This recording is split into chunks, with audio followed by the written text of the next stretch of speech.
그 누구도 감히 발을 들이지 못했던 죽음의 바다. 홍해가 지금 한국인들 때문에 발칵 뒤집혔습니다. 50척이 넘는 선박이 미사일 세례를 받고 침몰해가는 그 지옥 같은 물길을 향해 우리가 가겠다며 선전포고를 날린 나라, 바로 대한민국입니다. 자원 빈국이 마지막 도박을 한다. 곧바로 미국과 유럽은 냉소 섞인 비웃음을 날렸죠. 전 세계 해운사들이 꼬리를 내리고 아프리카 희망봉으로 수천 킬로미터를 우회하며 한국이 미쳤다며 손가락질했습니다. 하지만 그들이 간과한 치명적인 사실이 있습니다. 대한민국은 빈손으로 그 사지에 뛰어든 게 아니었다는 거죠. 1976년 정주영 회장의 중동 파람, 사우디와의 50년 철혈 동맹, 그리고 청해부대의 비밀까지? 이것은 도박이 아니라 철저하게 계산된 대한민국의 대역전 시나리오였습니다. 자원 하나 없는 나라가 어떻게 전 세계의 목줄을 쥐고 흔들 수 있었을까요? 여러분, 대한민국 화이팅 댓글로 위풍당당한 한국의 도전을 응원해주세요. 딱 1초만요. 좋아요와 구독 꾹 부탁드립니다. 대한민국 홍해 진입 금지 해제. 28개월. 그 바다가 닫혀있던 시간입니다. 50척 이상의 선박이 공격당했고 세계 어떤 해운사도 감히 진입하지 못했죠. 그 순간 회의실은 찬물을 끼얹은 듯 얼어붙었습니다. 침묵이 이어졌습니다. 1분, 2분, 3분. 그리고 누군가 첫 입을 뗐죠. 보여주기식이겠죠. 말로만 해제한다는 거 아닙니까? 인정할 수 없었던 겁니다. 한국 정부에서 직접 유조선을 보낸다는데요. 호르무즈 대신 여기를 간다고요? 웅성거림이 번졌습니다. 고개를 절레절레 흔드는 사람도 있었죠. 그 바다를 가겠다고 선언한 나라가 한국이어서였을까요? 아니면 그 바다가 얼마나 미친 곳인지 너무 잘 알고 있었기 때문이었을까요? 저는 데이비드 헬리슨입니다. 미 해군 전략연구소에서 20년간 중동 해상 분쟁을 분석해온 사람이죠. 그 보고서는 단순한 경고문이 아니었습니다. 솔직히 내용 자체는 새롭지 않았습니다. 홍해가 위험하다는 건 이미 온 세계가 알고 있던 사실이니까요. 문제는 그 보고서의 마지막 페이지였습니다. 각국의 대응 현황을 정리한 표 맨 아래에 한 줄이 추가되어 있었어요. 대한민국 홍해 통항 재개 결정. 유조선 직접 투입 예정. 저는 그 줄을 3번이나 다시 읽었습니다. 홍해가 어떤 바다인지부터 말씀드려야 할 것 같습니다. 2023년 11월 예멘의 후티 반군이 홍해를 지나는 상선들을 향해 본격적인 공격을 시작했습니다. 처음에는 이스라엘과 관련된 화물선만 노렸지만 시간이 지나면서 국적을 가리지 않았죠. 드론이 날아왔고 대한 미사일이 쏟아졌습니다. 기뢰까지 뿌려졌다는 보고도 들어왔어요. 후티 반군은 단순한 해적이 아니었습니다. 드론과 대한 미사일, 기뢰까지 운용하는 중군사 조직이었죠. 28개월 동안 50척이 넘는 선박이 피해를 입었고 사망자까지 발생했습니다. 인질을 잡고선 거액의 몸값을 요구했죠.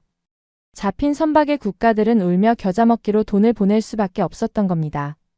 세계 최대 해운사들이 줄줄이 홍해 통과를 포기했고 아프리카 남단 희망봉으로 돌아가는 길을 택했죠. 운송 기간은 열흘 이상 늘어났고 물류 비용은 2배 가까이 뛰었습니다. 그래도 아무도 홍해로 들어가지 않았습니다. 세계가 포기한 바다. 그곳이 홍해였어요. 목숨과 돈을 걸 이유가 없었으니까요. 그 대안이 바로 호르무즈였습니다. 그런데 지금 중동 전쟁판에 그 길목마저 막혀버린 겁니다. 전 세계 원유의 20%가 통과하는 그 좁은 물길도 홍해꼴이 나버렸어요. 국제 유가는 배럴당 100달러를 넘겼고 일부 전문가들은 174달러, 심지어 200달러까지 갈 수 있다는 전망을 내놓았습니다. 이건 단순한 해상 위험이 아니었습니다. 글로벌 에너지 전쟁이었죠. 그리고 이 전쟁에서 가장 큰 타격을 받는 나라가 어디였는지 아십니까?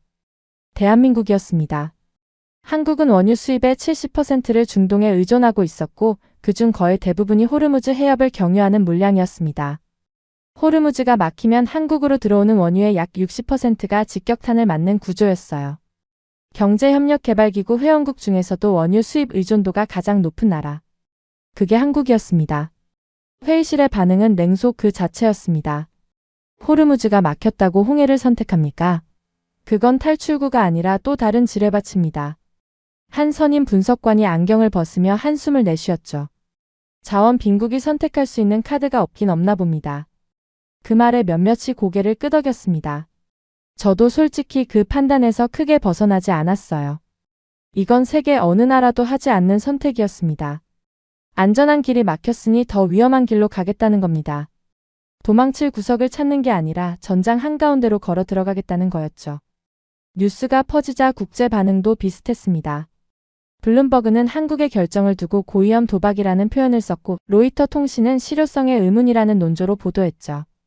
글로벌 해운업계에서는 실소가 터져나왔다고 합니다. 한국이 홍해를 뚫겠다고?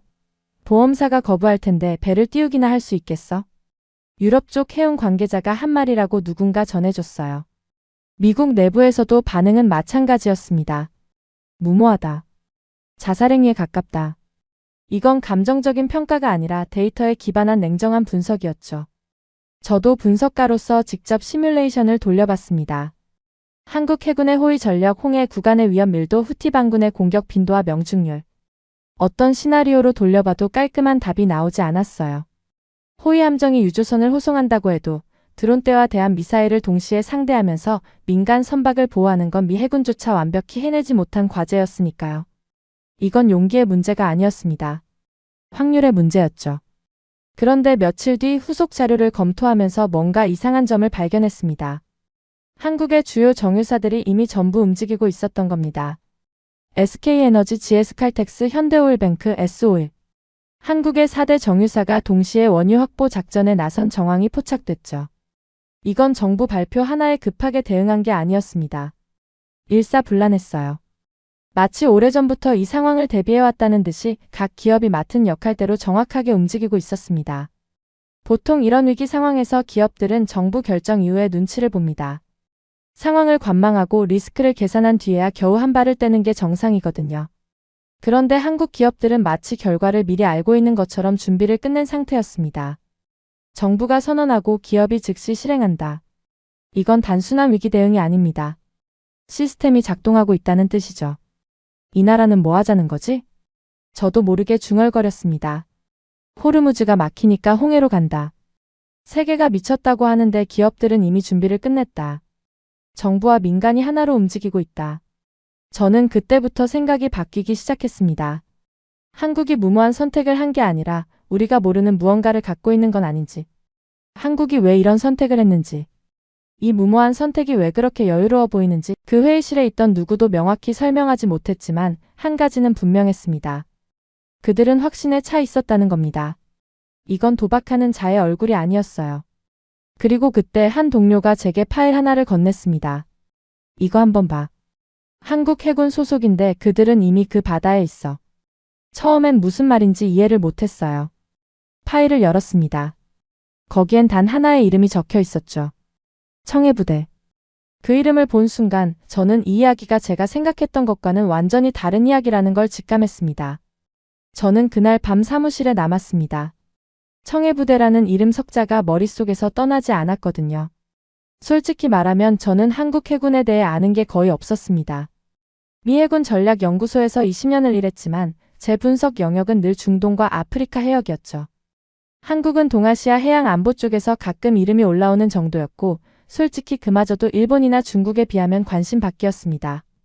그래서 저는 미 국방부 내부 네트워크를 통해 한국 관련 해상 작전 데이터를 요청했습니다. 처음에는 단순한 호위 부대 정도를 예상했어요. 분쟁 해역 근처에 함정 한두 척 띄워놓고 자국 선박이 지나갈 때 옆에 붙어서 호송하는 수준 말이죠. 아시아 국가들 대부분이 그런 방식이었으니까요. 큰 기대 없이 파일을 열었습니다. 그런데 첫 페이지부터 제 예상이 틀렸다는 걸 알았습니다. 청해부대는 2009년에 창설된 해외 파견 전투 부대였습니다. 주둔 위치는 아덴만 그리고 바브엘 만데브 해협 인근이었죠. 바브엘 만데브 해협이라고 하면 바로 감이 오지 않을 수도 있는데 홍해 입구입니다. 홍해로 들어가려면 반드시 통과해야 하는 그 좁은 물길, 바로 거기에 한국 해군이 상시 주둔하고 있었던 겁니다. 상시 주둔을 한다고? 이건 좀 다른데. 저는 자료를 읽으면서 몇 번이나 날짜를 다시 확인했습니다. 2009년이라는 건 지금으로부터 17년 전이라는 뜻이거든요. 후티 반군이 홍해를 공격하기 한참 전부터 한국은 이미 그 바다에 자리를 잡고 있었다는 얘기입니다. 자료를 더 들여다봤습니다. 청해부대의 규모는 약 260명이었고 2026년 기준으로 벌써 47진이 파견된 상태였습니다. 47진이라는 건 47번째 교대 파견이라는 뜻이에요. 17년 동안 단 한 번도 빠지지 않고 그 먼 바다에 병력을 보내고 있었다는 겁니다. 이건 보통 의지로 유지할 수 있는 작전이 아닙니다. 국가 차원의 전략적 결정 없이는 불가능한 일이죠. 그리고 그들이 하고 있던 일의 규모를 보고 또 한 번 놀랐습니다. 연간 약 300척의 선박을 보호하고 있었어요. 한국 해상 물류의 약 29%가 이 부대의 작전 반경 안에서 움직이고 있었던 겁니다. 전체 물류의 거의 3분의 1을 한 부대가 책임지고 있었다는 뜻이죠. 여기까지 읽고 나니 제가 느꼈던 의문 하나가 풀리기 시작했습니다. 한국이 홍해 진입을 선언했을 때 왜 그렇게 확신에 차 있었는지. 그들은 홍해로 들어가려는 게 아니었습니다. 이미 진짜로 거기 있었던 겁니다. 하지만 저는 아직 완전히 납득하지 못했어요. 주둔하고 있다는 것과 그 바다를 실제로 지킬 수 있다는 것은 전혀 다른 문제니까요. 해적을 쫓아내는 것과 드론과 미사일을 막아내는 것 사이에는 넘을 수 없는 차이가 있습니다. 경비 업무와 실전은 다르거든요. 저는 추가 자료를 요청하면서 한 가지 질문을 덧붙였습니다. 이 부대에 실제 전투 경험이 있는가? 교전 기록이 있으면 보내달라. 이틀 뒤 회신이 왔습니다. 파일 하나가 첨부되어 있었는데 제목에 이렇게 적혀 있었죠. 아덴만 여명 작전. 파일을 열기 전에 동료 하나가 제자리로 왔습니다. 그때 회의실에서 나와서 나도 찾아봤어. 그거 읽고 나면 생각이 달라질 거야. 저는 대수롭지 않게 웃으며 파일을 열었습니다. 그리고 몇 초 동안 아무 말도 하지 못했습니다. 2011년 1월 아덴만 해역에서 한국 화학물질 운반선 3호 주얼리오가 소말리아 해적에게 납치됐습니다. 선원 21명이 인질로 잡혔죠. 해적들의 무장 수준은 제가 예상한 것보다 훨씬 높았습니다. AK-47 자동소총과 RPG 로켓까지 갖추고 있었어요. 그들은 선박을 완전히 장악한 상태였고 선원들을 방패 삼아 선내 곳곳에 배치해둔 상황이었습니다. 이런 경우 대부분의 국가는 협상을 선택합니다. 일을 크게 만들지 않고 그냥 몸값을 주고 인질을 돌려받는 거죠. 실제로 그 해역에서 납치된 다른 나라 선박들은 거의 전부 그런 방식으로 해결됐습니다. 시간은 걸리지만 안전하고 무엇보다 군사 작전 실패의 리스크가 없으니까요. 그런데 한국은 달랐습니다. 한국 해군은 청해부대 소속 특수전 병력을 투입하기로 결정했습니다. 해군 특수전 전단 한국에서는 UDT라고 부르는 부대였죠. 이 결정이 내려진 배경에는 한 가지 긴박한 사정이 있었습니다. 작전 개시 직전 선장이 해적의 총에 맞았다는 보고가 들어온 겁니다. 더 이상 시간을 끌 수 없는 상황이었어요. 작전이 시작됐습니다. 새벽 헬기에서 특수부 대원들이 선박 위로 강하했습니다. 무장 해적 23명이 선내에 포진해 있었고 인질 21명은 여러 구역에 흩어져 있었죠. 좁은 선내 통로에서 교전이 벌어졌고 인질과 해적이 뒤섞인 상황에서 한 발 한 발이 생사를 가르는 판단이었습니다. 단 6분. 그 짧은 시간에 모든 것이 끝났습니다. 해적 18명 사살 5명 생포. 그리고 인질 21명 전원 구출. 전원입니다. 한 명도 빠짐없이 살아 돌아왔어요. 저는 그 숫자를 보면서 한참을 가만히 앉아 있었습니다. 6분이라는 시간이 얼마나 짧은 건지 아십니까? 선박 제압 작전에서 6분은 거의 불가능에 가까운 시간입니다. 밀폐된 공간, 중무장한 적, 곳곳에 흩어진 인질. 이 세 가지 조건이 겹치면 미 해군 특수부대라도 최소 20분에서 30분은 잡거든요. 그걸 6분 만에 끝냈다는 건 단순히 빠른 게 아니라 모든 동선과 판단이 완벽에 가까웠다는 뜻입니다. 이건 내가 예상했던 수준이 아닌데. 동료에게 말했더니 그가 한마디를 덧붙였습니다. 아, 그 사건? 당시 미 중부사령부에서도 작전 방식 분석을 요청했었어. 그 정도면 말 다 한 거지. 미국이 분석을 요청했다는 겁니다. 미국이요. 세계 최강이라는 미 해군이 한국 해군의 작전 방식을 분석해달라고 요청한 겁니다. 저는 그때 이후로 청해부대에 대한 자료를 닥치는 대로 찾아봤습니다. 그러다 한 가지 흥미로운 정보를 발견했어요. 아덴만 여명 작전 이후 소말리아 해적들 사이에서 하나의 불문율이 생겼다는 겁니다. 한국 배는 절대로 건드리지 마라. 하지만 아덴만 해역을 분석하는 전문가들 사이에서는 꽤 알려진 이야기였죠. 실제로 아덴만 여명 작전 이후 한국 국적 선박에 대한 해적 공격 시도가 눈에 띄게 줄었다는 통계가 있었습니다. 해적들도 바보가 아니었던 거예요. 건드렸다가 6분 만에 전멸당한 사례를 봤으니 굳이 한국 배를 노릴 이유가 없었던 거죠. 단순한 호위 부대가 아니었습니다. 이 부대는 실전에서 검증된 전투 부대였어요. 그것도 세계 군사 역사에서도 이례적이라고 평가받는 수준으로요. 저는 그제야 전체 그림이 보이기 시작했습니다. 한국이 홍해 진입을 선언했을 때 보여줬던 그 확신, 기업들이 이미 준비를 끝내고 있었던 그 속도, 그리고 세계의 조롱 앞에서도 흔들리지 않았던 그 태도. 이 모든 것의 밑바탕에 이 부대가 있었던 겁니다. 한국은 빈손으로 홍해에 뛰어든 게 아니었습니다. 17년 동안 그 바다를 지켜온 경험, 실전에서 증명한 전투력, 그리고 해적조차 피해가는 억지력. 이걸 갖고 있었던 겁니다. 저는 파일을 덮으며 조용히 한숨을 내쉬었습니다. 얼마 전 회의실을 가득 채웠던 조롱이 떠올랐죠. 자살행위다. 무모하다. 자원 빈국답다. 그 말들이 갑자기 달라 보이기 시작했습니다. 우리는 한국을 몰랐던 겁니다. 아니, 과거의 한국만 알려고 했던 거죠. 그들은 이미 그 살인적인 바다를 경험한 사람들이었습니다. 청해부대의 존재를 확인한 뒤 저는 한국의 선택이 단순한 무모함은 아닐 수 있다는 생각을 하기 시작했습니다. 하지만 그것만으로 안심할 수 있는 상황은 아니었어요. 청해부대가 아무리 실전 경험이 있다 해도 소말리아 해적과 후티 반군은 차원이 다른 상대였으니까요. 해적은 소총과 로켓을 든 무장 집단이었지만 후티 반군은 국가급 무기 체계를 운용하는 중군사 조직이었습니다. 이 차이를 이해하지 못하면 한국이 처한 상황의 심각성을 제대로 볼 수 없죠. 그래서 저는 미 국방부와 연결된 해양안보 브리핑에 참석했습니다. 워싱턴에서 열린 비공개 세미나였는데 중동 해역 전문가들과 군사 분석관들이 한자리에 모인 자리였죠. 주제는 단 하나였습니다. 홍해 위기 군사적 대응은 가능한가? 브리핑은 후티 반군의 전력 분석부터 시작됐습니다.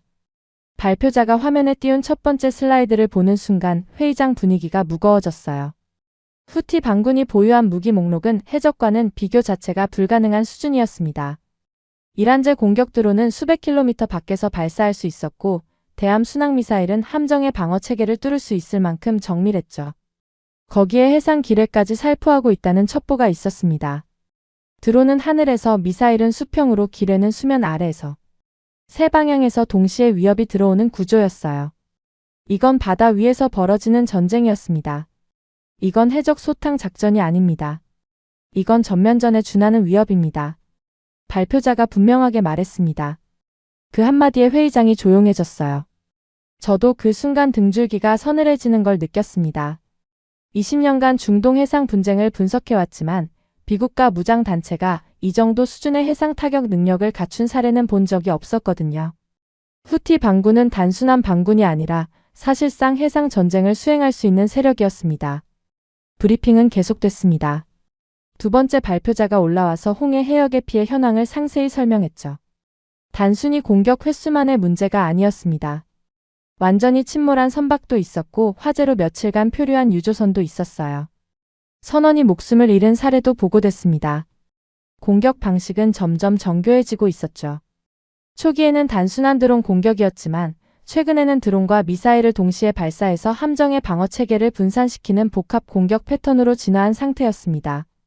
누구도 그 바다에 들어가려 하지 않았습니다. 미 해군 구축함이 홍해에서 후티 드론을 요격한 사례가 있지 않습니까? 그 정도 전력이면 호위가 가능한 거 아닙니까? 한 참석자가 질문을 던졌습니다. 발표자는 고개를 저었어요. 요격은 가능합니다. 하지만 그게 호위와 같은 뜻은 아닙니다. 구축함 한 척이 자기 자신을 지키는 것과 속도가 느린 유조선을 옆에 두고 지키는 것은 완전히 다른 문제예요. 그 설명을 듣는 순간 한국의 상황이 얼마나 절박한 건지 실감이 났습니다. 군함은 기동력이 있으니까 드론이 날아와도 회피하거나 요격할 수 있죠. 하지만 유조선은 다릅니다. 거대한 몸체에 수백만 배럴의 원유를 싣고 거북이처럼 느린 속도로 직선 항로를 따라가는 배예요. 미사일 한 발이면 끝나는 겁니다. 그런 배를 후티 반군의 공격 범위 한가운데로 보내겠다는 거였죠. 브리핑의 결론은 명확했습니다. 홍해는 현 시점에서 군사 작전으로 안전을 보장할 수 없는 해역이다. 이건 감정적인 평가가 아니라 위협 수준과 대응 가능 전력을 냉정하게 비교한 결과였습니다. 하지만 문제는 홍해만이 아니었어요. 브리핑 후반부에서 호르무즈 해협 상황이 다시 한번 정리됐습니다. 이란의 해협 통제가 갈수록 강화되고 있었고 통과하는 유조선의 수가 눈에 띄게 줄어들고 있었죠. 전 세계 원유의 20%가 지나는 그 좁은 물길이 거의 막히다시피 한 겁니다. 그리고 발표자가 한 장의 지도를 띄웠습니다. 중동에서 동아시아로 원유를 운송하는 주요 항로를 표시한 지도였어요. 호르무즈 해협을 통과하는 기존 항로와 홍해를 경유하는 대체 항로 두 곳 모두 위험 표시가 되어 있었습니다. 아프리카 남단 희망봉 우회 항로만 유일하게 열려 있었는데 그 옆에 적힌 메모가 눈에 들어왔죠. 운송 기간 추가 15일 이상, 비용 증가 200% 이상. 한국 입장에서 보면 3개의 길 중 2개가 완전히 막힌 겁니다. 남은 하나는 시간과 비용이 두세 배로 뛰는 길이었어요. 한국은 원유 수입의 70%를 중동에 의존하고 있었고 호르무즈 경유 물량이 전체의 약 60%를 차지하고 있었습니다. 경제협력개발기구 회원국 중 원유 수입 의존도가 가장 높은 나라. 그 나라의 생명줄이 동시에 두 군데서 조여오고 있었던 겁니다. 그러면 한국은 사실상 선택지가 없다는 겁니까? 누군가 물었습니다. 선택지가 없는 게 아니라 모든 선택지가 위험하다는 겁니다. 그 차이가 더 잔인하죠. 발표자의 대답이었어요. 브리핑이 끝나고 분석관들이 삼삼오오 모여서 이야기를 나눴습니다. 화제는 당연히 한국이었죠. 솔직히 한국의 이번 작전 성공 확률이 얼마나 된다고 봐? 선임 분석관이 커피를 들며 물었습니다. 10%도 안 된다고 봅니다. 후티 반군의 공격 빈도를 생각하면 유조선이 무사히 통과할 확률은 극히 낮아요. 후배 분석관이 즉답했죠. 한국도 그걸 모르진 않을 텐데. 그걸 알면서 가는 거면 더 미친 거 아닌가? 아니, 그게 아니라 안 가면 경제가 먼저 죽으니까 가는 겁니다. 선택이 아니라 생존이에요. 그래도 이건 덤빌 일이 아니야. 용기와 무모함은 다른 거거든. 저는 그 대화를 들으면서 한마디도 하지 못했습니다. 솔직히 다들 맞는 말을 하고 있었으니까요. 확률로 보면 실패할 가능성이 압도적으로 높았고 감정을 빼고 데이터만 보면 한국의 선택은 무모함에 가까웠습니다. 헬리슨, 자네는 어떻게 생각해? 선임이 저를 봤습니다. 글쎄요. 솔직히 확신이 없습니다. 다만 한 가지, 한국이 아무 준비 없이 이런 결정을 내렸을 것 같지는 않습니다. 그건 희망사항 아닌가? 아닐 수도 있죠. 청해부대 자료를 보면 이 나라가 단순히 충동적으로 움직이는 구조가 아니거든요. 선임은 잠시 생각하더니 고개를 끄덕였습니다. 하지만 그 표정은 여전히 회의적이었어요. 사무실로 돌아와서 자리에 앉았을 때 아까 브리핑에서 봤던 그 지도가 자꾸 눈앞에 떠올랐습니다. 모든 길에 위험 표시가 찍혀있던 그 지도요. 한국은 그걸 보고도 홍해를 선택한 겁니다. 안전한 길이 하나도 없다는 걸 알면서도 가장 위험한 길을 택한 겁니다. 피할 수 없으니까 뚫겠다는 거였죠. 이건 분석의 영역이 아니었습니다. 결단의 영역이었어요. 저는 그날 밤 책상 앞에 한참을 앉아 있었습니다. 한 가지가 계속 마음에 걸렸거든요. 한국은 선택지가 진짜 없었을까요? 슬프게도 그건 맞습니다. 하지만 선택지가 없는 나라는 보통 무너집니다. 주저앉거나 외부에 손을 벌리거나 아니면 그냥 버티다 시간에 밀려나죠. 그런데 한국은 달랐습니다. 선택지가 없으니까 길을 만들겠다는 겁니다. 그것도 세계에서 가장 위험한 바다 한가운데로요. 이건 제가 20년간 분석해온 어떤 국가의 위기 대응 패턴과도 달랐습니다. 그리고 그 본능이 단순한 충동이 아니라 준비된 행동이라는 사실이 저를 가장 불편하게 만들고 있었습니다. 한국은 이 선택을 할 수밖에 없는 구조 속에 있었고 동시에 이 선택을 해낼 수 있는 무언가를 갖추고 있었습니다. 그 두 가지가 동시에 존재한다는 것. 그게 제가 한국이라는 나라에서 처음으로 느낀 두려움이었습니다. 한국의 홍해 진입을 두고 미국 내부가 여전히 실패할 선택이라는 결론을 내리고 있던 그 무렵 저는 한 사람을 만나게 됩니다. 제 옛 상관이 연결해준 인물이었는데 이번 일에 대해 괜찮은 조언을 들을 수 있을 거라 했죠. 워싱턴 외곽의 한 카페, 한국 전쟁에 참전했던 미군 출신의 노인이 앉아 있었습니다. 전쟁이 끝난 뒤에도 군사 자문과 행정 지원 업무로 한국에 오래 남았고 한국의 재건과 산업화 과정을 직접 두 눈으로 지켜본 인물이었죠. 지금은 워싱턴에서 정부 안보자문 역할을 맡고 있을 만큼 여전히 명석한 분이었습니다. 저는 단도직입적으로 물었어요. 한국이 왜 이런 선택을 하는 겁니까? 데이터를 아무리 분석해도 합리적인 설명이 나오지 않습니다. 그는 커피잔을 내려놓더니 저를 가만히 바라봤습니다. 잠시 침묵이 흘렀어요. 그리고 낮은 목소리로 말했습니다. 자네는 한국을 너무 현재의 숫자로만 보고 있어. 그 한마디에 저는 할 말을 잃었습니다. 20년간 데이터로 세상을 분석해온 사람에게 그보다 정확한 지적은 없었으니까요.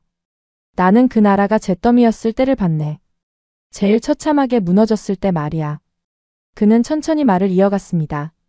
1950년대 초 한국 전쟁이 끝난 직후에 한국은 세계에서 가장 가난한 나라 중 하나였다고 했어요. 도로도 없고 공장도 없고 먹을 것도 부족했다고요. 미군 기지에서 나오는 잠반으로 끼니를 이어가는 사람들을 직접 봤다고 했습니다. 그때 누가 상상이나 했겠나. 그 나라가 70년 뒤에 세계 10위 경제 대국이 될 거라고. 저는 조용히 듣고 있었습니다. 그가 꺼내려는 이야기가 단순한 옛날 영웅담 같은 회고가 아니라는 걸 직감했거든요. 그때도 한국은 선택지가 없었어. 그래서 길을 만들었지. 그리고 그는 1973년을 꺼냈습니다. 1973년 제4차 중동전쟁이 터지면서 아랍 산유국들이 원유 무기화를 선언했습니다. 이른바 오일 쇼크였죠. 원유 가격이 하룻밤 사이에 4배 가까이 뛰었고 전 세계 경제가 흔들렸습니다. 그땐 미국도 유럽도 일본도 패닉에 빠졌어요. 하지만 그 충격이 가장 치명적이었던 나라는 한국이었습니다. 자원이라곤 아무것도 없는 나라였으니까요. 산업화를 막 시작한 시점이었는데 그 산업화의 동력이 되는 에너지를 전부 수입에 의존하고 있었습니다. 원유 가격이 폭등하면 공장이 멈추고 공장이 멈추면 수출이 막히고 수출이 막히면 나라 전체가 주저앉는 구조였죠. 보통 나라였으면 거기서 끝이었을 거야. 미국한테 매달리거나 그냥 주저앉거나. 가난한 나라가 뭘 할 수 있었겠나? 그런데 한국은 다른 선택을 했습니다. 당시 대통령이었던 박정희는 미국 눈치만 보는 대신 아랍권과의 직접 외교를 택했어요. 이건 당시 국제 상황에서 굉장히 파격적인 결정이었습니다. 냉전 한가운데에서 미국의 동맹국이 독자적으로 아랍과 손을 잡겠다는 거였으니까요. 박정희라는 사람은 눈치보다 굶어 죽는 길 대신 욕먹더라도 살아남는 길을 택했지. 저는 그 표현이 묘하게 지금의 한국과 겹친다는 걸 느꼈습니다. 세계가 위험하다고 말리는 홍해로 직접 유조선을 보내겠다는 지금의 결정과 50년 전 미국의 시선을 무릅쓰고 아랍과 손을 잡았던 그 결정 사이에 같은 맥락이 흐르고 있었거든요. 그는 이야기를 계속했습니다. 심지어 박정희 정부는 아랍권과의 신뢰를 쌓기 위해 서울 한남동에 이슬람 성원 부지를 제공했다고 했어요. 이건 단순한 호의가 아니었습니다. 이슬람 세계에 대한 전략적 신뢰 구축이었죠. 자원이 없는 나라가 살아남기 위해 선택한 치밀한 외교의 한 장면이었습니다. 그리고 그 외교가 열어준 길 위로 한 사람이 걸어 들어갔죠. 정주영. 정주영은 사막으로 갔네. 아무도 한국을 믿지 않던 시절이었어. 어쩌면 쳐다보지도 않았다는 말이 더 맞을 수도 있지. 1976년 현대건설이 사우디아라비아 주베일 산업항 건설 공사를 수주했습니다. 계약 규모는 약 9억 3천만 달러. 지금 돈으로 환산하면 상상하기 어려운 금액이지만 당시 한국 경제 규모를 생각하면 그야말로 천문학적인 초대형 프로젝트였죠. 유럽과 미국의 건설사들이 장악하고 있던 중동 시장에 한국이라는 이름이 처음 올라간 순간이었습니다. 그때 사우디 쪽에서 물었다고 하더군. 한국이라는 나라가 이런 공사를 해본 적이 있느냐고. 뭘 믿고 우리가 이걸 하느냐고 말이야.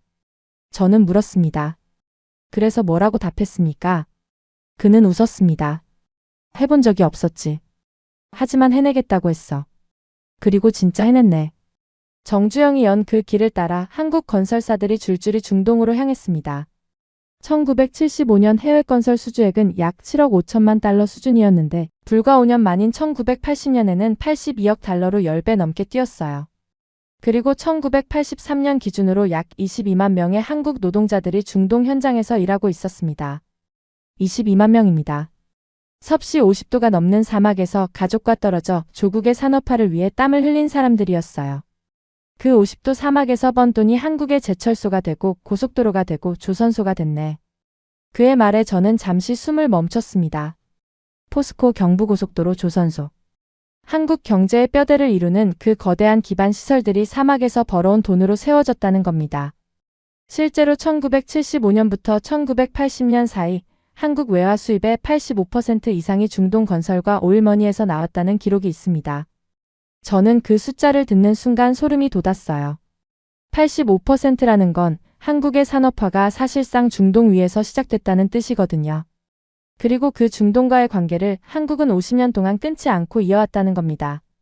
정권이 바뀌어도 세월이 흘러도 한국은 중동의 손을 단 한 번도 놓지 않았어요. 사우디가 한국을 다시 보는 이유는 단순히 돈이 아니야. 그가 커피잔을 들며 말했습니다. 약속을 지킨 한국과의 50년을 기억하기 때문이지. 한국이 가장 힘들 때 사우디의 손을 내밀었고 그때 한 약속을 하나하나 지켜왔어. 정권이 바뀌어도 대통령이 바뀌어도 그 큰 축은 유지됐네. 저는 그 말을 듣고 나서야 퍼즐 하나가 맞춰지는 느낌을 받았습니다. 한국이 지금 홍해로 향하는 건 갑자기 튀어나온 결정이 아니었어요. 50년 전에 사막으로 걸어 들어갔던 그 발걸음의 연장선이었던 겁니다. 그래서 지금 홍해로 가는 한국은 무모한 게 아니야. 그는 마지막으로 이렇게 말했습니다. 저 나라는 원래 그렇게 살아남았네. 위기가 오면 도망치는 대신 길을 뚫었어. 1973년에도 그랬고 지금도 그러고 있는 거야. 한국은 처음이 아니었어. 늘 위기 속에서 더 크게 돌아왔지. 카페를 나서면서 저는 한참을 걸었습니다. 워싱턴의 차가운 봄바람을 맞으며 그 노인의 마지막 말이 머릿속에서 떠나지 않았어요. 한국은 처음이 아니었다. 잿더미에서 시작해서 자원 하나 없이 남들이 불가능하다고 한 길을 뚫어서 여기까지 온 나라. 그 역사를 모르면 지금 한국이 왜 홍해로 가는지 절대 이해할 수 없는 겁니다. 저는 그날 사무실로 돌아와서 보고서 초안의 첫 줄을 고쳤습니다. 한국의 선택은 무모하다라고 적어둔 문장이 부끄러웠어요. 대신 이렇게 썼죠. 한국의 선택을 이해하려면 이 나라의 지난 50년을 먼저 봐야 한다. 이게 제 보고서의 첫 문장이었습니다. 한국이 50년간 중동과 신뢰를 쌓아왔다는 건 알겠어요. 위기 앞에서 도망치지 않는 나라라는 것도 이해했습니다. 그런데 한 가지 핵심적인 질문이 여전히 풀리지 않았죠. 현실을 봐야 했어요. 호르무즈가 막혔습니다. 홍해는 전쟁터입니다. 그러면 한국은 대체 어떤 경로로 원유를 가져오겠다는 겁니까? 저는 이 질문에 대한 답을 찾기 위해 중동 에너지 수송 인프라 자료를 다시 펼쳤습니다. 그동안 수없이 들여다본 자료였지만 이번에는 한국의 시선으로 다시 볼 필요가 있었어요. 그리고 거기서 한 가지를 발견했습니다. 사우디아라비아의 동서 파이프라인. 아랍어로는 페트로라인이라고 불리는 이 송유관은 사우디 동부의 유전지대에서 서쪽 홍해, 연안의 남부항까지 연결된 원유 수송 라인입니다. 총 길이 1200km. 하루 수송 가능 용량은 약 700만 배럴이었죠. 저는 이 파이프라인의 존재 자체는 알고 있었습니다. 하지만 그동안 큰 의미를 두지 않았어요. 대부분의 사우디 원유는 동쪽 페르시아만 항구에서 호르무즈 해협을 통해 나갔고 이 파이프라인은 일종의 예비 수송로 정도로만 인식되고 있었거든요. 그런데 호르무즈가 막힌 지금 이 파이프라인의 의미가 완전히 달라졌습니다. 호르무즈를 통과하지 않고도 사우디 원유를 빼낼 수 있는 유일한 경로. 그게 바로 이 동서 파이프라인이었던 겁니다. 동쪽 유전에서 원유를 뽑아 파이프라인을 통해 서쪽으로 보내면 홍해, 연안의 남부항에서 유조선에 실을 수 있죠. 호르무즈 해협을 단 한 번도 거치지 않는 경로였습니다. 저는 그 구조를 이해하는 순간 등 뒤에서 뭔가가 맞아떨어지는 소리를 들은 것 같았습니다. 한국이 홍해 진입을 선언한 이유. 호르무즈가 막혔는데도 유조선을 보내겠다고 한 이유. 기업들이 이미 준비를 끝내고 있었던 이유. 전부 이 파이프라인으로 연결되는 거였어요. 한국은 홍해로 무작정 뛰어든 게 아니었습니다. 호르무즈를 우회할 수 있는 실제 경로를 갖고 있었던 겁니다. 그리고 그 경로의 끝 남부항에서 원유를 받아올 준비까지 마친 상태였죠. 저는 곧바로 남부항 관련 최신 데이터를 요청했습니다. 돌아온 자료를 보는 순간 입이 벌어졌어요. 2026년 들어 남부항의 원유 출하량이 전년 대비 330% 이상 증가하고 있었습니다. 330%요. 이건 정상적인 증가율이 아닙니다. 호르무즈가 막히면서 동쪽으로 나가지 못하는 원유가 전부 이 파이프라인을 타고 서쪽 남부항으로 몰리고 있었다는 뜻이었죠. 그리고 그 남부항에 한국 선적의 초대형 유조선들이 대기하고 있었습니다. VLCC급 한 척당 약 200만 배럴의 원유를 실을 수 있는 초대형 유조선이요. 확인된 한국 선적 물량만 약 1200만 배럴에 달했습니다. 이 사람들 진짜였구나. 저도 모르게 혼잣말이 나왔습니다. 동료에게 이 자료를 보여줬더니 그도 한참을 말없이 들여다보다가 입을 열었습니다. 잠깐, 이거 타이밍이 너무 정확한 거 아닌가? 호르무즈가 막히자마자 남부항에 유조선을 보낸 거잖아. 이건 즉흥적으로 할 수 있는 일이 아닌데. 저도 같은 생각이었습니다. 초대형 유조선을 남부항까지 보내려면 최소 몇 주 전부터 항로를 잡고 항만 당국과 협의하고 원유 선적 계약을 마무리해야 합니다. 한국 정부가 홍해 진입 금지를 해제한 시점과 유조선이 남부항에 도착한 시점을 역산해보면 이건 정부 발표보다 훨씬 전에 준비가 시작됐다는 결론이 나왔어요. 그런데 이상한 게 하나 있어. 동료가 화면을 가리키며 말했습니다. 얌부항은 아무한테나 열려있는 항구가 아니야. 사우디가 허락하지 않으면 접근 자체가 안 되거든. 특히 지금처럼 중동 전체가 긴장 상태인 시점에서 사우디가 특정 국가의 유조선에 우선 접안을 허용했다는 건 보통 일이 아니야. 그 말이 맞았습니다. 얌부항에서 원유를 실으려면 사우디 국영 석유회사 아람코의 승인이 필요하고 항만 접안 순서도 사우디 측이 결정합니다. 호르무즈 봉쇄로 전 세계가 대체 경로를 찾아 몰려드는 상황에서 한국이 이렇게 빠르게 얌부항의 자리를 잡을 수 있었다는 건 단순한 계약 관계만으로는 설명이 안 되는 일이었어요. 저는 그때 카페에서 들은 말이 다시 떠올랐죠. 사우디가 한국을 다시 보는 이유는 단순히 돈이 아니야. 약속을 지킨 50년을 기억하기 때문이지. 그 말이 이제야 데이터로 증명되고 있었습니다. 1976년 정주영이 사우디 사막에 첫 삽을 뜬 이후로 한국과 사우디의 관계는 한 번도 끊어진 적이 없었습니다. 한국 노동자 22만 명이 그 사막에서 흘린 땀, 한국 기업들이 지켜온 납기와 품질, 정권이 바뀌어도 유지해온 전략적 파트너십. 그 50년의 무게가 지금 이 순간 얌부항의 접안 순서로 돌아오고 있었던 겁니다. 이 길은 아무에게나 열려있지 않았습니다. 한국에게만 열려 있었죠. 아니, 정확히 말하면 한국이 50년에 걸쳐 만들어 놓은 길이었습니다. 저는 자료를 정리하면서 전체 구조를 다시 그려봤습니다. 대부분의 나라는 지금 희망봉 우회하며 기름을 나르고 있죠. 시간과 비용을 두세 배 치르더라도 안전한 길을 가겠다는 거였습니다.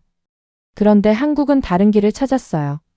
사우디 동서 파이프라인을 통해 얌부항으로 원유를 보내고 홍해를 거쳐 가져오는 경로. 호르무즈를 완전히 우회하면서도 희망봉보다 훨씬 짧은 항로였습니다.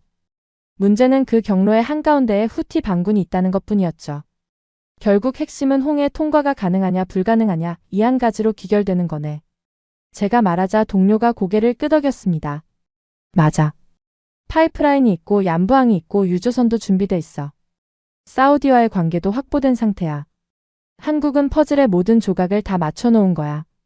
딱 하나만 빼고. 홍해. 그래. 그 바다를 무사히 건너올 수 있느냐. 그게 마지막 한 조각이지. 저는 한참을 생각했습니다. 여기까지 오면서 한국에 대한 제 인식은 완전히 바뀌어 있었어요. 처음에는 무모한 도박이라고 생각했고 청해부대를 알게 된 뒤에는 준비된 행동일 수도 있다는 쪽으로 기울었고 참전용사의 이야기를 듣고 나서는 이 나라의 역사 자체가 위기 돌파의 역사라는 걸 이해했습니다. 그리고 지금 동서 파이프라인과 얌부항이라는 실제 경로가 존재한다는 걸 확인했죠. 한국은 빈손으로 홍해에 뛰어든 게 아니었습니다. 호르무즈를 우회하는 물리적 경로가 있었고 그 경로를 열어줄 사우디와의 50년 신뢰가 있었고 그 바다를 지켜온 청해부대가 있었습니다. 이건 도박이 아니었어요. 설계된 전략이었습니다. 다만 한 가지 아직 답이 나오지 않은 질문이 남아 있었습니다. 한국이 이 모든 걸 혼자서 해내야 하는 건지, 미국은 도와줄 생각이 있는 건지, 아니면 그냥 지켜보기만 할 건지 말이죠. 그런데 이 상황에서 워싱턴은 침묵하고 있었습니다. 저는 그 침묵의 이유를 알고 싶었습니다. 미 국방부 내부 브리핑 자료를 추가로 요청했고 에너지 안보 관련 정책 회의 참석자들의 의견도 수집했죠. 그리고 며칠간의 조사 끝에 미국이 왜 움직이지 않는지를 이해하게 됐습니다. 이유는 생각보다 단순했어요. 미국에게 이 위기는 남의 일이었습니다. 미국은 셰일오일 혁명 이후 세계 최대 원유 생산국이 된 나라입니다. 호르무즈 해협에 대한 의존도는 고작 2% 수준이었어요. 호르무즈가 막히든 홍해가 전쟁터가 되든 미국 본토의 에너지 공급에는 사실상 영향이 없었던 겁니다. 이제 알아서들 해라. 트럼프가 이렇게 얘기한 것만 봐도 알 수 있었죠. 국제 유가가 오르면 오히려 미국 셰일오일 업체들의 수익이 올라가는 구조. 냉정하게 말하면 이 위기는 미국에게 손해가 아니라 이익에 가까운 상황이었습니다. 그래도 동맹이 있지 않느냐고요? 저도 그렇게 생각했습니다. 하지만 워싱턴의 논리는 달랐어요. 한 정책회의에서 나온 발언이 그 분위기를 정확히 보여줬습니다. 미국이 모든 동맹국들의 해상 분쟁에 개입할 수는 없습니다. 공식적으로는 이렇게 포장됐지만 비공식적인 자리에서의 분위기는 훨씬 노골적이었어요. 각자 알아서 하라는 거지. 우리가 왜 한국 유조선을 호위해야 하나? 한 국방부 관계자가 복도에서 동료에게 한 말이었습니다. 저는 그 말을 우연히 들었는데 솔직히 충격적이지는 않았어요. 다만 씁쓸했죠. 미국 내부에서도 의견이 완전히 하나로 모아진 건 아니었습니다. 갈등이 있었어요. 한쪽에서는 동맹 관계를 고려해 한국을 지원해야 한다는 목소리가 나왔고 다른 한쪽에서는 개입할 실익이 없다는 입장을 고수했죠. 지금 한국은 우리에게 중요한 동맹입니다. 이 상황에서 등을 돌리면 인도태평양 전체의 신뢰가 흔들릴 수 있습니다.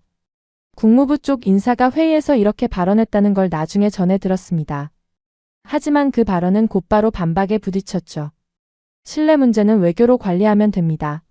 지금 미 해군 전력을 홍해에 추가 배치할 여력이 없습니다. 이란과 중국 문제가 우선입니다.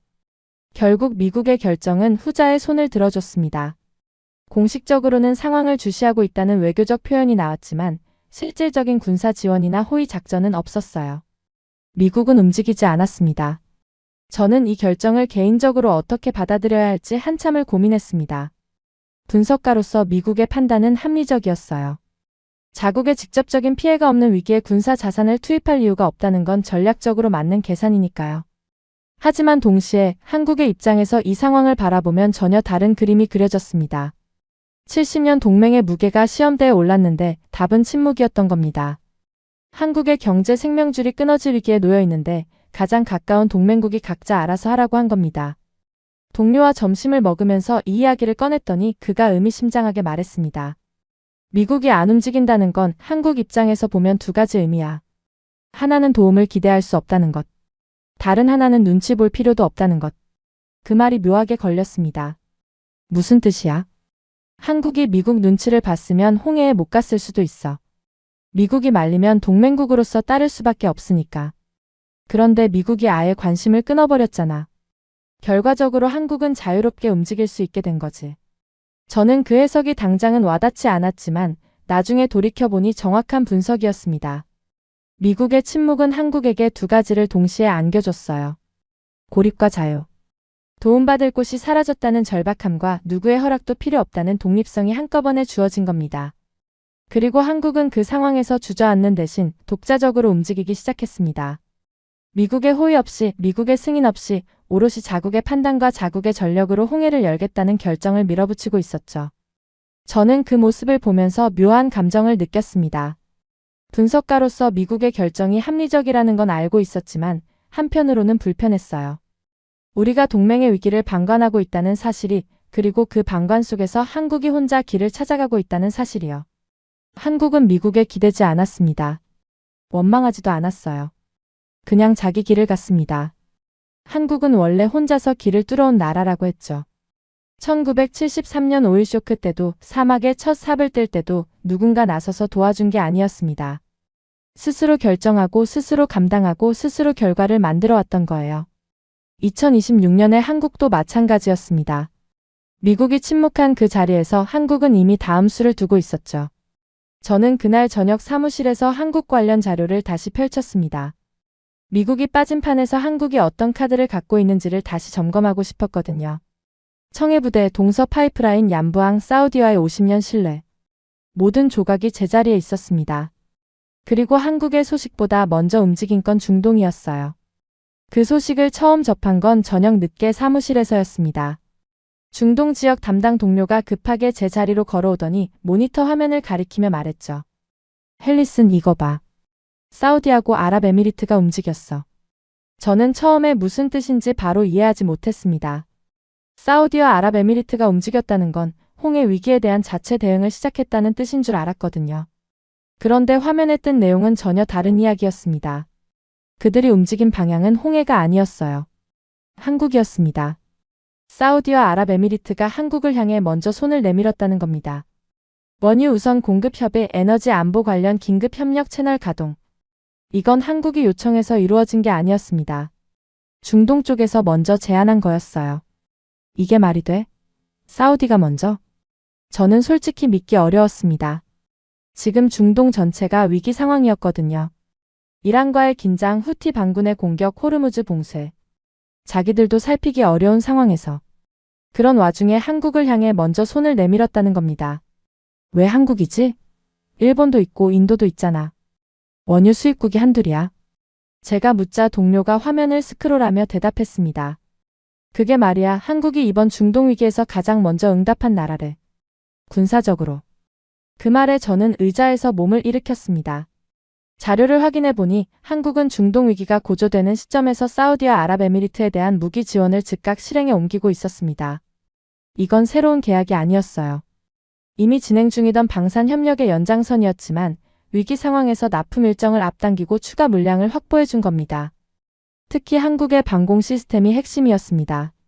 드론과 미사일 공격이 UAE와 사우디 본토까지 위협하고 있는 상황에서 방공 시스템은 사우디에게 가장 절실한 무기였거든요. 그리고 한국의 방공 체계는 이미 중동 시장에서 성능을 검증받은 상태였습니다. 저는 그 대목에서 한 가지를 깨달았습니다. 한국이 중동에 무기를 파는 게 단순한 장사가 아니었다는 걸요. 이건 안보 협력이었습니다. 한국이 중동의 위기에 실질적으로 대응할 수 있는 능력을 갖고 있었고 그 능력을 가장 필요한 순간에 제공했던 겁니다. 결국 이거잖아. 한국이 UAE한테 제일 빠르고 강력한 방패를 줬고 사우디는 한국한테 원유를 주는 거야. 동료의 요약이었습니다. 하지만 저는 그 표현이 정확하다고 생각하면서도 동시에 뭔가 부족하다고 느꼈어요. 이건 단순한 교환이 아니었으니까요.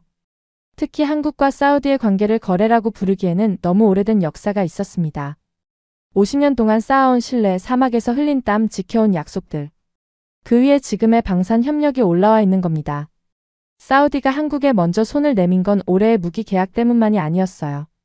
반세기에 걸친 신뢰가 있었기 때문이죠. 저는 추가 자료를 뒤져보면서 한국 방산의 중동 진출 현황을 살펴봤습니다. 그 규모가 제가 인식하고 있던 것보다 훨씬 컸어요. 한국은 이미 중동 여러 국가의 자주포 전투기 훈련 체계, 함정, 방공 장비를 수출하고 있었고 아랍에미리트와는 합동 군사 훈련까지 실시하고 있었습니다. 이건 어제 오늘 만들어진 관계가 아니었습니다. 수년에 걸친 기술 실증과 운용 데이터가 쌓여 있었고 그 과정에서 한국 무기의 신뢰도가 중동 현장에서 직접 증명된 거였죠. 한국 방산이 이 정도였어. 제가 솔직하게 묻자 동료가 웃으며 말했습니다. 나도 몰랐어. 우리가 한국 방산을 너무 과소평가하고 있었던 것 같아. 이 나라 무기도 잘 만들어. 그 말이 가볍게 들릴 수도 있지만 사실 그 안에는 꽤 무거운 의미가 담겨 있었습니다. 미국의 군사 분석가가 한국의 방산 역량을 인정한 거니까요. 저는 자리에 앉아서 전체 그림을 다시 정리해봤습니다. 한국은 지금 홍해를 뚫으려 하고 있습니다. 그 과정에서 미국은 침묵했죠. 하지만 한국은 혼자가 아니었어요. 사우디와 아랍에미리트가 한국 편에 서 있었습니다. 그리고 그들이 한국 편에 선 이유는 단순한 이해관계가 아니라 한국이 그들에게 실질적인 가치를 제공했기 때문이었죠. 군사적 지원과 에너지 확보가 하나의 선으로 연결되어 있었습니다. 한국의 방공 시스템이 사우디의 하늘을 지키고 사우디의 원유가 한국의 경제를 지키는 구조. 이건 일방적인 원조나 시혜가 아니었어요. 서로가 서로를 필요로 하는 대등한 파트너십이었습니다. 이건 거래가 아니야. 저는 조용히 중얼거렸습니다. 이건 신뢰야. 한국이라는 나라가 중동과 맺어온 관계의 본질이 그제야 보이기 시작했습니다. 그리고 2026년 가장 위험한 순간에 그 관계가 빛을 발하고 있었죠. 제가 가장 놀랐던 건 이 모든 것이 한국이 먼저 요청해서 이루어진 게 아니라는 점이었습니다. 한국은 위기 앞에서 가장 먼저 응답했고 중동은 그에 대한 답을 내놓은 것뿐이었어요. 한국이 사우디의 위기에 무기로 응답했고 사우디가 한국의 위기에 원유로 응답한 겁니다. 저는 그날 밤 보고서에 한 문장을 추가했습니다. 한국의 홍해 전략은 군사, 경제, 외교가 하나의 축으로 작동하는 복합 안보 모델이다. 그 문장을 쓰면서 깨달았어요. 한국은 단순히 원유를 가져오려는 게 아니었습니다. 군사력으로 안보를 제공하고 그 안보가 외교적 신뢰를 만들고 그 신뢰가 경제적 생존을 보장하는 구조. 이 세 가지가 하나로 맞물려 돌아가고 있었죠. 이건 제가 20년간 분석해온 어떤 국가의 위기 대응에서도 본 적 없는 모델이었습니다. 한국은 미국이 외면한 자리에서 자기만의 방식으로 답을 만들어내고 있었습니다. 그리고 그 답은 혼자만의 힘이 아니라 50년간 쌓아온 과거 위에서 나온 것이었죠. 인정할 수밖에 없었습니다. 이건 제가 처음에 생각했던 것과는 완전히 다른 이야기였어요. 28개월 동안 닫혀있던 바다를 한국이 제일 먼저 열기 위해 움직였습니다. 사무실 분위기도 달라졌습니다. 처음에 한국의 결정을 비웃었던 분석관들이 이제는 조용히 관련 자료를 찾아보고 있었어요. 누구도 먼저 입을 열지 않았지만 분위기 자체가 바뀌었다는 건 누구나 느낄 수 있었죠. 동료가 제 자리로 오더니 낮은 목소리로 말했습니다. 헬리슨 싱크탱크 쪽에서 난리야. 한국 사례를 분석해달라는 요청이 쏟아지고 있어. 예상했던 일이었습니다. 한국이 홍해를 통과한 순간 이건 더 이상 한국만의 이야기가 아니게 됐으니까요. 세계 에너지 안보의 판도가 바뀔 수 있는 사건이었어요. 워싱턴의 주요 싱크탱크들이 한국의 전략을 분석하기 시작했습니다. 국방 관련 연구소에서도 한국의 홍해 작전을 사례 연구 대상으로 올렸다는 소식이 들렸죠. 유럽 쪽에서도 마찬가지였어요. 한국이 어떻게 이런 결정을 내릴 수 있었는지, 그리고 어떻게 실행에 옮길 수 있었는지를 이해하고 싶어하는 시선이 전 세계에서 쏠리고 있었습니다. 저는 그 흐름을 지켜보면서 한국이 보여준 것의 본질이 무엇인지를 정리해보고 싶었습니다. 단순히 위험한 바다를 통과했다는 게 아니었거든요. 한국이 세계에 보여준 건 하나의 모델이었습니다. 청해부대라는 군사력이 있었습니다. 17년간 아덴만에 주둔하며 실전 경험을 쌓은 해군 전투부대. 이 부대가 홍해 통과의 물리적 안전을 담보했죠. 사우디와의 50년 신뢰가 있었습니다. 1976년 사막에서 시작된 관계가 건설, 에너지, 방산으로 확장되면서 만들어진 전략적 파트너십. 이 신뢰가 동서 파이프라인과 얀부항이라는 대체 경로를 열어줬어요. 방산협력이라는 안보 자산이 있었습니다. 한국의 방공 시스템이 중동의 하늘을 지키고 그 대가로 원유 우선 공급이라는 경제적 생존을 확보한 구조. 군사와 경제와 외교가 하나의 축으로 맞물려 돌아가는 시스템이었죠. 이 세 가지가 따로 움직인 게 아니었습니다. 하나의 전략 안에서 유기적으로 연결되어 있었어요. 어느 하나라도 빠졌으면 나머지도 작동하지 않았을 겁니다. 이건 단순한 위기 대응이 아니야. 제가 보고서를 쓰면서 동료에게 말했습니다. 이건 국가 전략 모델이야. 군사, 경제, 외교가 이렇게 긴밀하게 하나로 작동하는 사례를 본 적이 있어? 동료는 잠시 생각하더니 고개를 저었습니다. 솔직히 없어. 대국들은 보통 하나의 축으로 밀어붙이잖아. 군사력이면 군사력, 경제력이면 경제력. 그런데 한국은 세 개를 동시에 굴리고 있어. 그것도 이 정도 규모의 위기에서. 그 말이 정확했습니다. 미국은 군사력으로, 중국은 경제력으로, 유럽은 외교로 각각 자기만의 방식을 가지고 있죠. 하지만 한국은 세 가지를 하나로 엮어서 돌렸습니다. 자원이 부족한 나라이기 때문에 하나만으로는 부족했던 거예요. 그래서 가진 것을 전부 연결해서 하나의 시스템으로 만든 겁니다. 국방부 쪽에서도 한국의 사례에 주목하기 시작했다는 이야기를 들었습니다. 한국형 복합 안보 모델이라는 표현이 내부 문서에 등장했다고 해요. 이건 미국의 국방 관계자들이 한국의 전략을 하나의 참고 모델로 인식하기 시작했다는 뜻이었죠. 저는 그 소식을 듣고 묘한 감정을 느꼈습니다. 불과 몇 주 전만 해도 자살행위라고 불렸던 결정이 이제 세계가 연구하는 전략이 됐으니까요. 며칠 뒤 저는 보고서의 최종 결론을 정리하면서 한국이라는 나라에 대해 처음부터 다시 생각해봤습니다. 저는 한국의 홍해에 진입을 두고 미쳤다고 생각했죠. 세계에서 가장 위험한 바다에 유조선을 보내겠다는 선언이 무모하게 보였으니까요. 그런데 청해부대를 알게 됐을 때 생각이 조금 바뀌었어요. 한국이 이미 그 바다에 있었다는 사실이 놀라웠거든요. 그리고 한국의 역사를 들었을 때 이 나라가 원래 이런 방식으로 살아남아 왔다는 걸 이해했습니다. 한국이 기름을 싣고 가려는 경로가 동서 파이프라인이라는 걸 발견했을 때 한국의 전략이 도박이 아니라 설계라는 걸 알게 됐죠. 미국의 침묵 속에도 한국은 독자적으로 움직일 수 있는 나라라는 걸 확인했습니다. 사우디와 아랍에미리트가 먼저 손을 내밀기까지 했어요. 이젠 확신할 수 있습니다. 한국은 해낼 거예요. 이런 한국식 대응과 외교 전략을 세계가 연구하기 시작했습니다.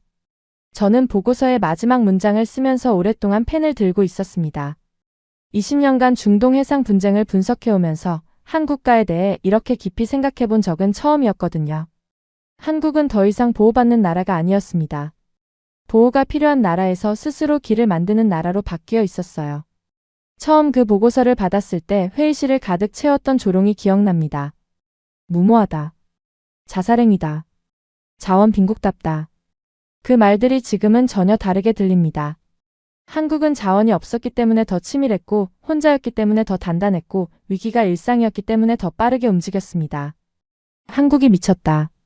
저는 그 말을 처음에는 조롱으로 내뱉었습니다. 하지만 지금은 다른 의미로 다시 말할 수 있어요. 한국은 정말 미친 나라였습니다. 세계가 불가능하다고 말한 일을 해내는 그런 종류의 미친 나라였죠. 그리고 세계는 지금 그 미친 나라를 지켜보고 있습니다. 지금까지 우인스의 수진이었습니다. 오늘도 끝까지 함께 해주셔서 정말 감사합니다. 수진이랑 우인스 다음에도 함께해요. 오늘도 행복한 하루 되세요. 사랑합니다. 우인스 우리들의 이야기 작은 꿈도 커지는 이 순간 웃으며 함께 나가요 모두의 마음이 크게 울려요. 당신만의 감동 이야기가 늘 당신 곁에서 따뜻한 순간으로 남길 바랍니다. 다음에도 따뜻한 이야기로 다시 찾아올게요.